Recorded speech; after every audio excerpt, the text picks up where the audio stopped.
Salam, bugün sizlerle bir abadəçimin istəyi bubble tea squishy düzəldirik. Gəlin başlayaq. Birinci bubble tea'mizi çəkməyə lazımdır.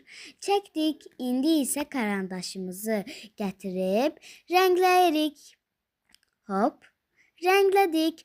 İndi isə qəhvəyi rəngimizi gətirib suyumuzu bubble tea'mizin içini rəngləyirik. İndi isə mavi karandaşımızı gətirib pipetimizi rəngləyirik. İndi isə narıncı ilə bubble tea'mizin qapağını edirik. İndi sikkoçlamaq lazımdır. Sikkoçladıq.